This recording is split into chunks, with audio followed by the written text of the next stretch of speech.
On l'appelait Mado la silencieuse. Pas parce qu'elle parlait peu, non, mais parce que, quand elle arrivait quelque part, les bouches se fermaient toutes seules. Mado disait aimer Yao, un homme marié, père de 3 enfants, respecté dans son quartier de Yopougon, un homme posé, du moins, avant Mado. Yo avait une femme, Aïcha, une vraie femme ivoirienne. Travailleuse, discrète, pilier de la maison. Mais Mado, elle, ne se battait pas avec les mots ni avec le bruit. Elle se battait autrement. Au début, on a dit « c'est juste une petite aventure, ça va finir ». Mais ce qui surprenait, ce n'était pas Yao seulement. C'était tout ce qui l'entourait. Sa mère, pourtant dure comme caillou d'Agboville, se mit à défendre Mado. Cette fille-là a quelque chose de propre. Elle a le cœur doux. Ses sœurs, qui détestaient toute femme approchant leur frère, commencèrent à l'appeler « ma belle-sœur ». Même les enfants de Yao changèrent de comportement. La petite dernière refusa un jour de manger la sauce d'Aïcha. « Je veux la nourriture de tante Mado ». Là, les voisines ont commencé à murmurer. On disait que Mado ne criait jamais. Elle souriait seulement. Elle offrait des boissons, des parfums, des tissus. Elle faisait des visites tardives, toujours bien coiffée, toujours bien parfumée. Et chaque passage laissait une atmosphère lourde. Yo changea.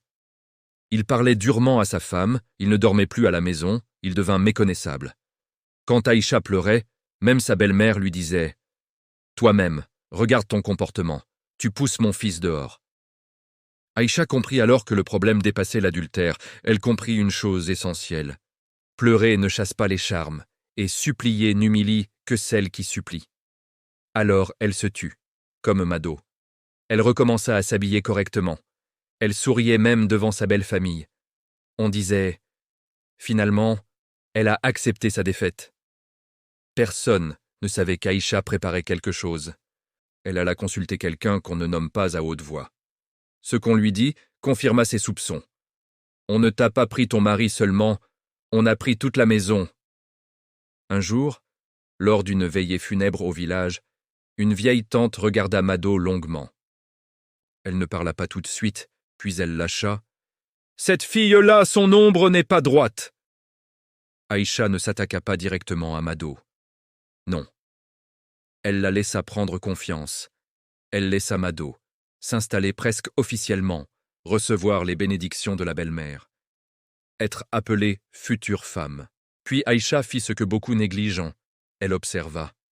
Elle remarqua que Mado avait toujours un sac précis, un parfum qu'elle ne prêtait jamais, une petite bouteille qu'elle cachait même aux toilettes. Un jour, lors d'une grande cérémonie familiale, Aïcha proposa elle-même « Mado, viens t'asseoir près de moi, tu es de la famille ». Les gens furent choqués. Mado sourit. Elle crut avoir gagné. Ce jour-là, Aïcha avait tout organisé. Un vieux parent du village, respecté, connu pour voir ce que les autres ne voient pas, était présent. Discrètement. Quand Mado se leva pour aller danser, son sac tomba. Par hasard. Tout se renversa devant tout le monde. Le vieux se leva brusquement. « Ne touchez à rien !» Silence total. Il ramassa certains objets, les regarda, puis déclara à haute voix « Voilà pourquoi cette maison dormait mal. Voilà pourquoi les enfants pleuraient la nuit. » La foule recula. La belle-mère tomba assise. Yao tremblait. Aïcha, calme comme l'eau dormante, lâcha « Je savais. Je voulais juste que tout le monde sache. » Quand Mado fut confrontée, elle nia calmement, toujours ce sourire. Mais quand le charme se brise en plein jour, il devient honte. Les femmes murmurèrent. Les hommes évitèrent son regard. Les sœurs de Yao commencèrent à voir clair.